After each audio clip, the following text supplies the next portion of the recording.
welcome back to Irish Footy Vlogs. Welcome to another show. This is the FAI Cup review show. We've obviously 4 games to review, 4 teams into the semi-finals.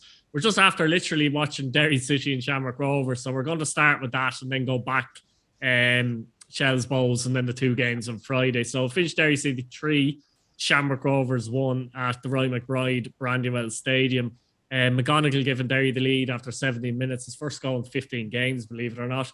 Gaffney equalising after 66. Derry had missed the penalty in the first half. Will Patchen missed the penalty. And Lee Grace got sent off, actually, from that too. But it took extra time for Derry to win the match. 96 minutes, a goal from Lafferty. And 110 minutes, Brandon Kavanagh scored his first goal for Derry City. And I suppose there's a lot in this. I'll start off maybe with you, Luke. There's a lot in this, I suppose. And, we all seen the game as well. And from my personal point of view, I thought Shamrock Rovers looked very leggy in this game. And no, people say, excuses, but they did. Long trip, physically, mentally. Not a long trip, but physically, mentally, it's a trip to come back from Ghent. And Derry had all week to really prepare for this. And they really got stuck into Rovers. They really pressed hard, I thought, in that first half. I was a little bit disappointed with Derry in the second half, I have to say, because they slowed everything down. But in extra time, they brought the tempo back again. Obviously, eventually they won. And they're probably favourites for the Cup now. But what did you think of the game? Yeah, I think they are definitely favourites from the Cup. Yeah. We've seen the tie they got as well. It is quite favourable. Look, I know we'll talk about United and in a bit, but they've done a brilliant job. Tommy Barrett's done a brilliant job Derry away is going to be a very, very tough one for them. But on this game, look, first half, I was very, very impressed with Derry. I think that's the best first half I've seen from any team in the league this season. I know we're in the Cup, but that was a complete first half. I'll disagree with you. Derry City against Pats at Richmond Park now. They destroyed them. Of course. But it's one of the. It's the fact that the way that Derry came into this one, and it was straight out of the blocks. It was for a semi-final and all. They didn't really have any nerves. They were just started from the back right up to the top. Do you know what I mean? Like Mark Connolly, an absolute Rolls Royce at the back for Derry. He's so good, do you know what I mean? And then he obviously gets the ball across as well for the first goal, which was brilliant, brilliant play. So look, I think Mark Connolly actually there maybe turned into a playmaker there. A lot of lads might pull on that there and try and get a shot away, but he done the right thing and dinked it perfectly across for McGonigal, who ended a big I think it's a 15-game goal drought, which is mad considering the start of the season he had. And they were actually in the pre-match build-up, they were actually talking about Jamie McGonigal on RTE, and they were saying how good he was. And I was a bit he's been very good for Derry, but he's been missing the last couple of weeks. But he answered it right there and early on, and he got a great goal. It's a great header, and then obviously they get the penalty. On the penalty, I think it is a penalty, but I don't know if it's a red card. It is a tough one. You know what I mean? It definitely is a tough one. He is last man, of course. You know what I mean? But I do think it is a penalty. I think Grace gets caught wrong side. And then I think it's a bit unlucky though. Well. I think you're right. He's a little unlucky because it's a coming together as such. But I don't know. It's unlucky. I can see why it's given, and unfortunately, I can see why he gives the red then because he gives it. That kind of way. But it was a complete double whammy. It fell for Shamrock Rovers as such. Yeah, it's a poor penalty though. It's a really, really poor penalty. It's. Look, I'm not going to question the way Patchen takes a penalty, but it is quite casual the way he's taking it. Do you know what I mean? And it's 2 penalties now against Shamrock Rovers that that game when they finished 0-0, when it could have easily finished 1-0 to Derry because he missed a penalty. And obviously it could have ended completely different, that result there tonight, and we'd be saying the same thing about Patchen. You've missed a big penalty, because if he goes 2-0 up there, the game doesn't get taken the extra time. It's game over. Do you know what I mean? Rovers are 10 men. They're not going to get 2 goals. Do you know what I mean? They're not going to get back into the game. And, I think it gave Rovers a bit of a kick, a bit of confidence as well, because they went in at half time then, and second half they came out a completely different side, and they were actually probably the better team in the second half. Look, they didn't create many chances, but the one chance that they did get, they took. And I was just saying, that's the ruthlessness of Shamrock Rovers. They're not playing great in the game, but it's one chance they get, and it's Gaffney there, and he scores. Lyons obviously nearly scored as well from that whole play. So look, then obviously extra time, Derry will be delighted with their extra time. They'd be very pleased with the way they went out. Again, it was similar to the first half. getting in the faces of Rovers. Rovers don't like when Rovers weren't, going to be too impressed with the fact that Derry were completely in their face for most of the game and, giving them nothing, which was disappointing for Rovers' point of view, because I don't really think Rovers turned up. I think they were very lethargic. They did look like they'd been, physically and mentally, In many ways, they did well to bring Derry to extra time. Yeah, they did, but as well, like, you have to question the way that maybe they were set up in the game. I think there's a question of, should Graham Burke have started? I do agree with that. I don't know if Aaron Green offers you an awful lot up front, to be honest. I've had my questions about him this season. Look, Green on his day is an excellent player, but this season he just doesn't seem to be playing at that sort of level, which I know probably I do expect Shamrock Rovers probably in the window now in the off-season to go in for that striker. Do you know what I mean? So look, they'll be disappointed that they're out of the cup, obviously, but look, they've still got other things to focus on now. You know what I mean? They can look at it as a bit of a less of a distraction, but they'll want to win every competition they're in, and they'll be disappointed that they didn't, put up a bit more of a fight to Derry today. Yeah, I mean, Sean, for the second goal that Derry scored extra time, Lafferty 96, and I was saying this myself in the WhatsApp group, but your thoughts on the goalkeeper there? Surely, should you be scoring a header from 2 or 3 yards from a corner kick with your goalkeeper being stuck on the line, essentially? No, he's got to come out for that, really. Like, he's got to have the authority to come out and think he's going to win that. It's not like a million miles. As I said, Daniel Lafferty's only like 3 yards away from the goal when he takes the header. And, it was the thing that, you said when Derry scored that second goal, Rovers were never getting back into it. Rovers' best hope at that stage to take game penalties. So, you could very easily say, now there's a lot as well, aside from that, a lot that Rovers just didn't turn up, or that they were tired from Belgium, stuff like that. The sending off obviously played a huge role in it. But Leon Poles will look at himself and say, like, this could have been different if that goal hadn't gone in. It's a pity because he was doing all right up to that as well, I thought, in the game. Yeah, I thought so too. I mean, thought he was one of the few Rovers players we could say, not really doing anything wrong. The penalty was harsh. I thought, penalty. I thought it was a penalty, but the red card, definitely not a red card. And you think then, okay, the game's over. But when Derry missed the penalty, I thought that gave Rovers a bit of momentum themselves, because missing a penalty kind of does that. And while there wasn't a lot to choose from in the second half, it was kind of a poor second half. But I did think Rovers were marginally the better team, and probably did deserve their equaliser. Yeah, I mean, it was a decent equaliser. Farouja does well to get into the box, and that's what he's capable of when he's fit. Good to see him fit. And could Mar have done better with the Andy Lyons shot, though? He kind of paws it out rather than gets it away, Sean. It's indicative of the second half for Derry, really. They just stood off, and I thought that was disappointing because, you're a man up and you're playing very well in the first half. Yeah. That's the kind of, you should go for it. It frustrates me because Waterford did this a lot. Like, we're talking about Friday. They didn't do it on Friday, but they did it at other times, and you stand off after you score a goal and the other team gets back into it then. And it happened with Derry today. Now, still, they were the better team, but it could have been more comfortable for them.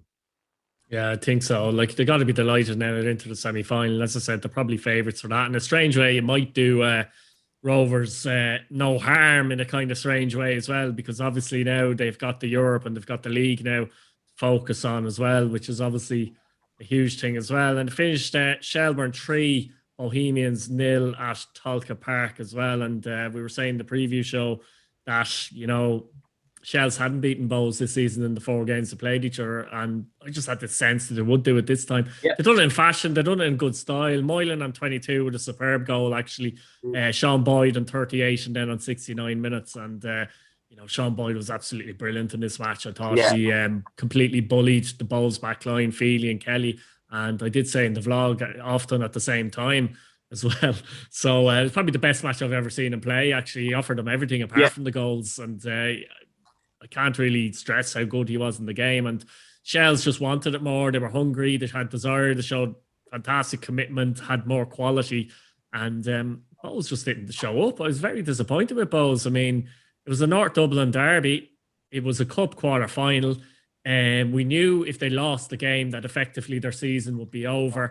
If you're going to lose, go down, with a fight. But just something with Bows, I don't really call kind of teams out that way, but when I see it frustrates me. And just for a long time, it's all right to say Keith Long gets sacked, lost his job, whatever you want to call it, right? And then for a couple of games, they show a bit of heart and desire. And then it comes to a big cup quarter final and they're back to where they were before. It's just not good enough from their point of view. From Shelbourne, they don't care. They don't give a crap. And I think at the start of the season, Luke, I actually tipped Shelbourne to get to the final. So it's still on, but Sean won't like that though, but we'll get on to that later. No. So Luke, what are your thoughts on this one? Massive win for Shelbourne, a massive win for Duff, and hugely disappointing ultimately for Bowes, to say the least. Yeah, I enjoyed this game. To be honest, like I watched it and I thought, you know what, like Bowes offered absolutely nothing to the game. Zero. Do you know what I mean? One chance that I can really think of in my head is the one when Jordan Clark is close. That's literally the only chance. And I know Tyreek Wilson has a free kick at the edge of the box. Probably you expect them to hit it on target, to be honest. Obviously, but after that, it's nothing. It's like they're not doing the basics. Do you know what I mean? It's like they're not doing the basics. They're trying to do this whole thing of, they believe in. Look, obviously they can believe that they're better than what they are, but they've also got to be a bit realistic as well. That their squad is not where it was, and you know what I mean. And look, we spoke many times, Keith, about how you know what I mean. Maybe they got a bit of a bounce and that, but it didn't really last very long. And today they were just so poor, and the fans and that who travelled in great numbers as you'd expect probably deserve a lot better. Like performance wise, look, I've no problem with a team if it's my team and you go out and you lose the game and you prove that you deserve to be playing in the game, then that's all right. You know what I mean? But when you lose a game in the fashion they did, with the lack of fight and the lack of desire and no hunger, no determination, Shells, it was so easy for them. And they were on top of them. They were getting in their faces. They were giving them really nothing. And the crowd right behind them, of course. And look, everything it was just a great performance by Shelbourne. And, there were so many players that you could talk about, but obviously Sean Boyd, who's, excellent today, so good. His hold-up play, I think there was actually one point that I think it might have been the first half when the ball actually got played into him. And he turned into a Gaelic player the way he caught on the chest. And brilliant. It just perfectly fell for one of the Shells. Unbelievable. And he'd no right to win that. Do you know what I mean? Yeah, that was absolutely brilliant. Yeah, I remember it well. Yeah, he's no right to win it. And look, they were so good. And then obviously the first goal, it's Moylan who, left Bowes. And I'm still in my head, I'm still thinking, how did you let him leave? How did Bowes let him leave? When you look at some of the players that are there now, how did you let someone like Jack Moylan leave? And by the way, Luke, it's not even in hindsight. I remember saying it at the time. I said, that's going to be a major error. I can't believe they let him leave. It's not as if they've got better players to come into the side. So this isn't even a hindsight thing. No. You know what I mean? No, he done well on loan last year as well. He's a good player and he's proven it this season in the Premier Division how good he is. I remember from the first game of the season, that night against Pats, I think he was I know Pats won comfortably in the end, but he was very good that night. Played very, very well. And I could sort of said then, there's definitely a player in there. And even the lads on RTE were saying at that game, that the type of player he is and that. So, yeah. And then obviously you've got our mate Shane Farrell, who had a great performance as well. That's a great ball in as well. Oh yeah, of course. You know what I mean. He'd be delighted to hear this. But look, it's a great performance from him. Great ball in for the second goal. Boyd does really well. Obviously, I don't really think he's a right to win that in there as well. By the way, Boyd. And the defense. I actually think the goalkeeper might be culpable a little bit there too. He could possibly come out again when you're scoring nearly right in the line. You're kind of wondering where your keeper was. Now, I'm not sure exactly. Maybe he was distracted by something else, so it's not quite like Liam Poles in the other match, but I'd like to see it again type thing. I think that was a lack of miscommunication between him and Feely. I think that's what that was. And then look at the third goal from Sean Boyd is class. You know what I mean? It's he wins it, and then he goes again and he knocks it by Kelly and he's in, you know what I mean? And it was so easy for him, but it was the way he scored it and then obviously the goal. And then I think in his celebration as well. I think he just fell to the floor. I think he was knackered, to be honest. But brilliant performance, definitely worthy.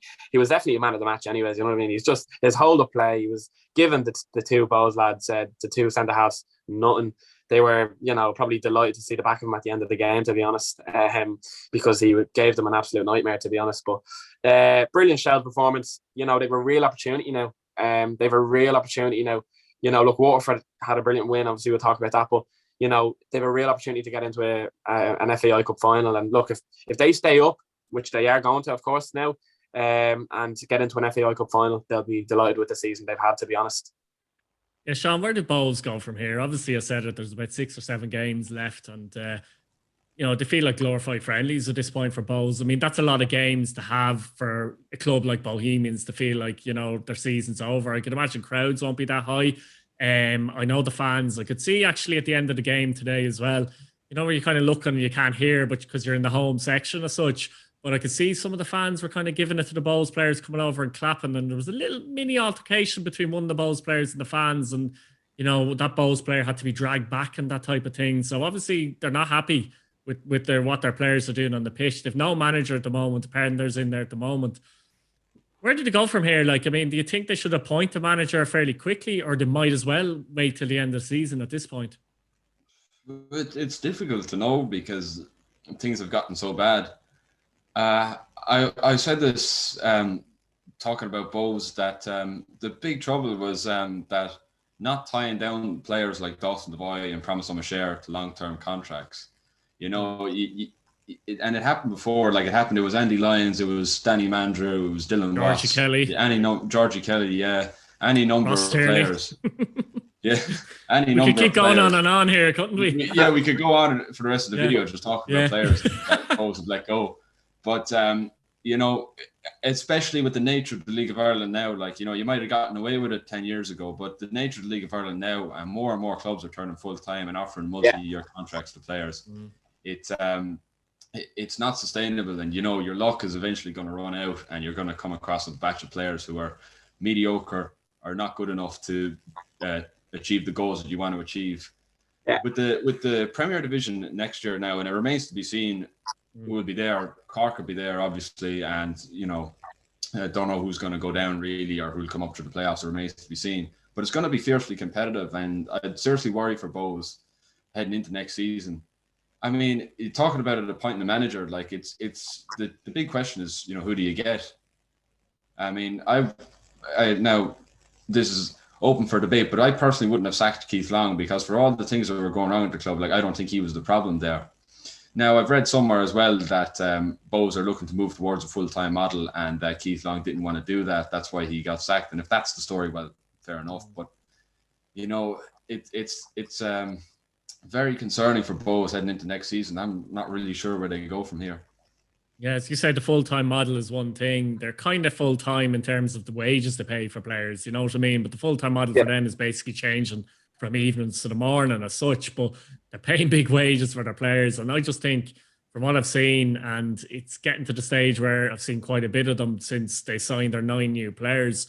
And a lot of those players don't look like to be up to much to me. And the problem there is I think quite a few of them are actually on multi-year deals. I'm not sure which ones.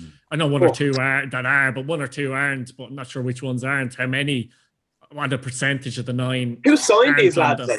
See, that's the question as well. I don't know. Is it all down to Keith Long? Is it the board and Keith Long? I don't know. And if they're stuck with a lot of those players next season, they're not going to. It's not even a budget thing. Budget thing is one thing, but it's even having squad space to add more.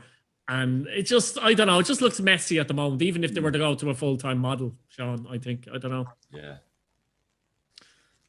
Yeah, well, I suppose we'll move on to Friday night now and just getting the fixture up there. Finished Treaty United 4, UCD 1, and that man, Enda Curran, getting a hat-trick. Tommy Lonergan did score, apparently, for UCD, although I read someone else scored somewhere else, so I'm not sure about that. And Armshaw scored for Treaty. We'll go with Lonergan anyway, according to FootMob.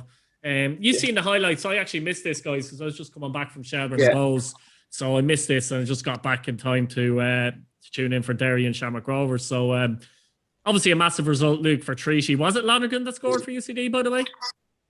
To be honest with you, Keith, I couldn't really tell by the highlights, anyways. To be honest, it was a ball squared across the box, and one of them was there to finish it. Like, we'll say it's Lonergan because that's what I have written down here. So we can blame Footmob if that's not the case. So any complaints, guys, just send an email to Footmob, please.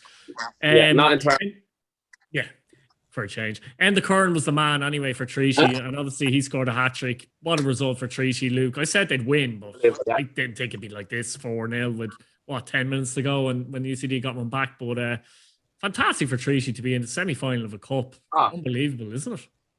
It's one of them stories. Yeah, it's one of them stories that you don't really see very often. Like, you know, they're a club that is established like in the League of Ireland in 2020. You know what I mean? Which to me is mad, to be honest. And they actually done quite well last year.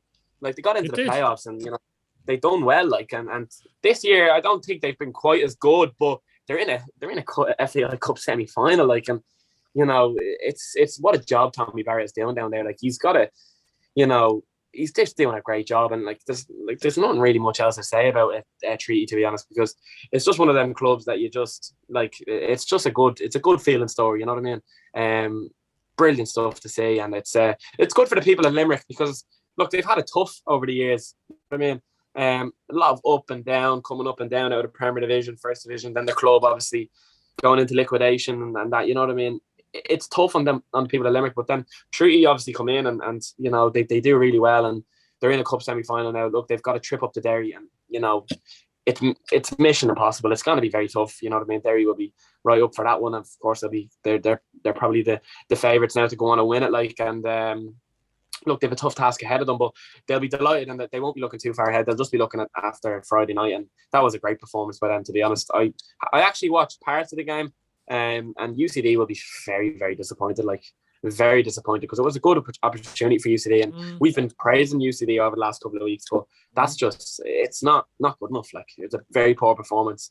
Again, there was a bit of pressure on UCD because not many games that are going into this season that they'd be favourites in, and they kind of crumbled at that. Do you know what I mean?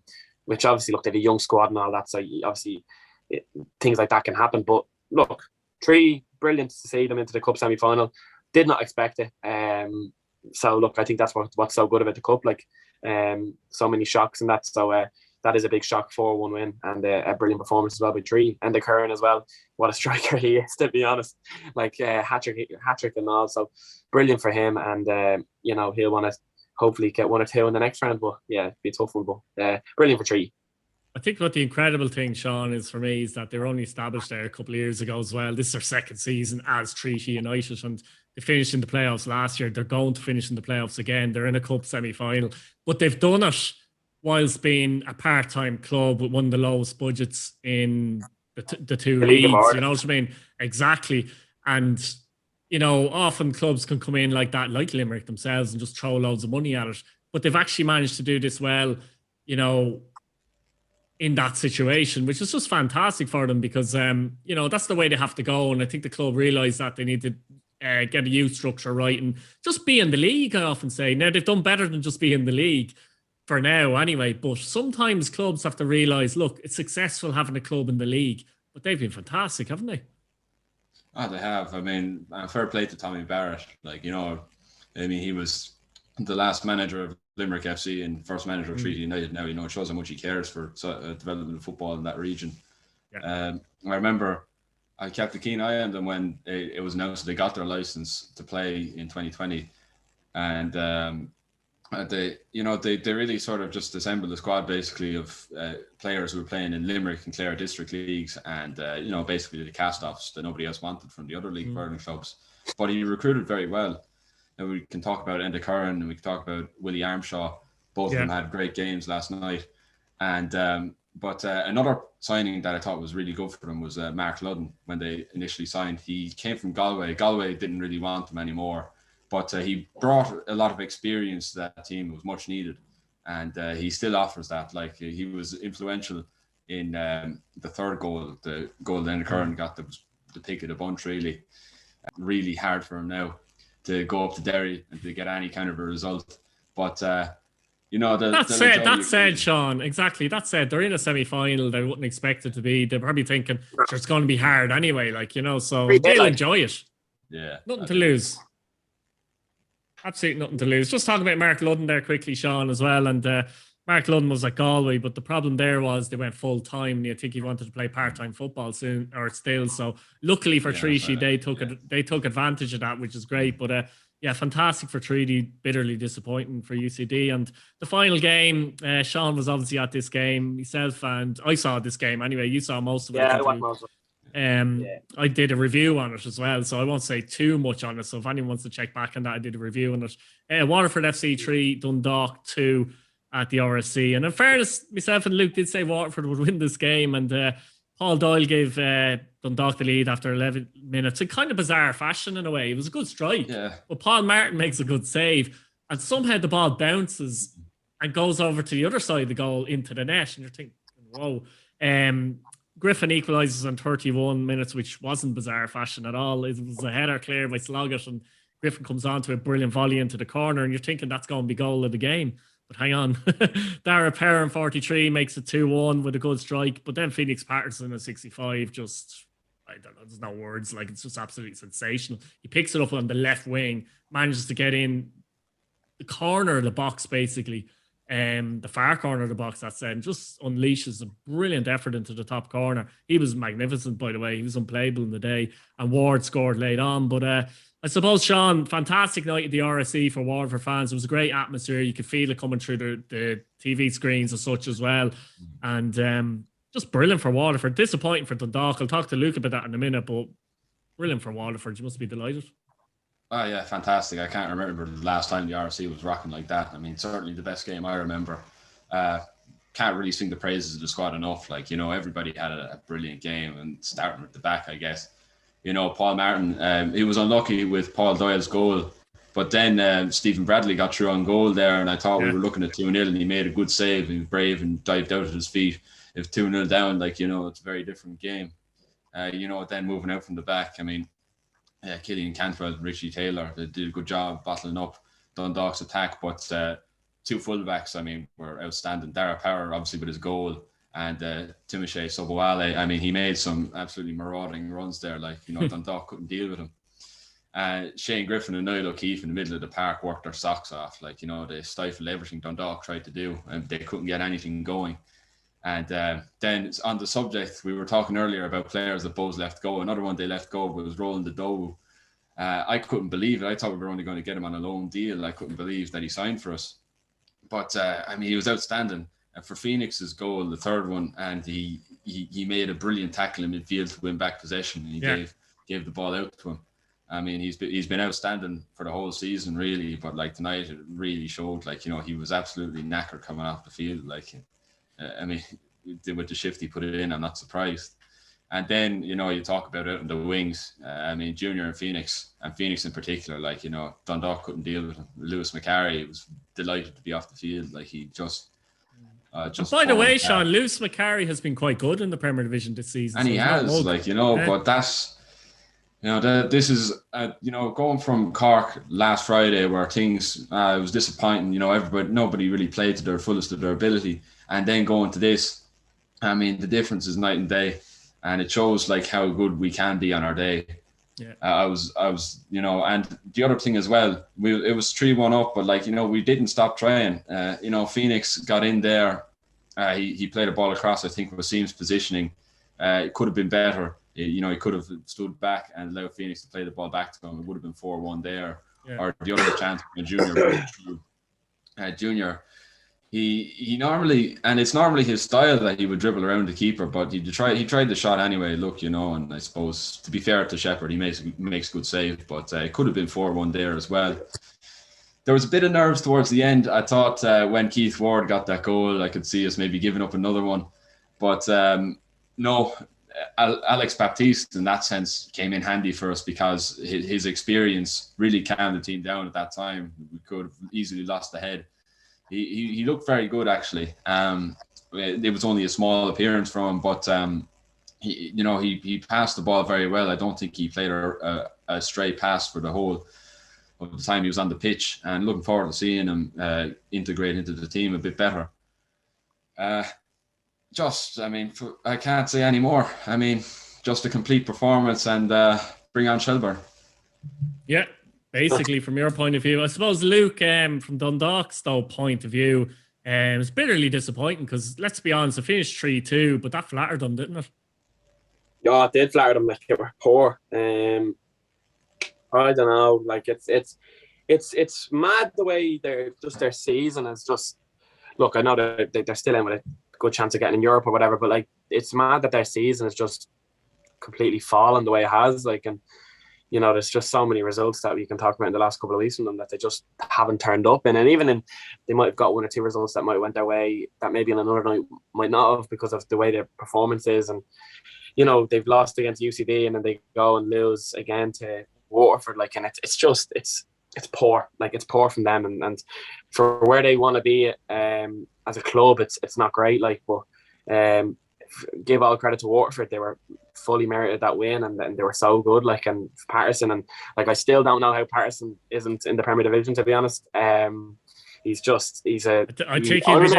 think he'll be there one way or another next season, unless of course he goes elsewhere. But he won't be in the first division, is what I'm trying to say, really. No, I don't think he will, to be honest. But I remember his debut actually against Strada. A lot of people, he just was thrown in the team sheet. He wasn't even announced by the club at the time. It was last year, and I remember then him playing, and I was like, "Who's this lad?" And then he was class, like, you know what I mean, in that game, like, and you could just tell then there was a player there. And seeing him a good few times play, I actually I remember I went to watch Bows and Waterford. I remember Waterford actually bet Bows and Daly last season. It was after the cup, the Monday night. I went to that game, and I remember Patterson ran the show, like, and so many times I said, if Waterford go down, there's no way he's going to get next year. Like, there's no chance. And then obviously he signed he stayed obviously with Waterford, which was brilliant for them, because he's just so good, and that goal is just what he does. Like, and it's a great goal, but yeah, brilliant win for them. You know, cup semi-final now at home against Shells, like, so. You know, it's one to look forward to for the Waterford fans. You know, they're 90 minutes away from the Aviva, which they probably would not have expected at the start of the season, with the way the club was in with the owners and all. But you know, the new owners there seem to be doing a really good job, and there seems to be a bit of a feel-good factor around the club at the minute. So fully credit to them, and fully credit to the manager and the squad that you have there, because that's they've done really well to get a good win against a team who've been very, very good this season in the Premier Division. So I think it shows the levels that Waterford can get to. Whether that's next season, whatever, they can get promoted. It will be tough, obviously, but you know, if they can get promoted, which I think they're capable of, probably beating any team on their day, and you know, they've still got Premier Division players there. You know what I mean? Good few to name. So yeah, look, brilliant for them. 90 minutes away from the Aviva. I'm sure Sean is dreaming of a day up in Lansdowne Road. I'm trying not to get carried away, Luke, to be honest with you. I'd be at the Gavin Wood School. You thought about it, don't lie. No, I don't think. Hang on, nobody's in Gavin Wood School, lads. Nobody here is in Gavin Wood School, I have to say. But yeah, guys, look, we'll leave it there. Obviously, the semi-final, we'll have Waterford and Shelbourne, the RSC, and we'll have Derry City and Treacy at the Brandywell. So, guys, let us know what you think in the comments. Subscribe to the channel, hit your bell notification button so you don't miss a video. And thanks again for watching. Cheers, boys. Cheers. Cheers, Keith.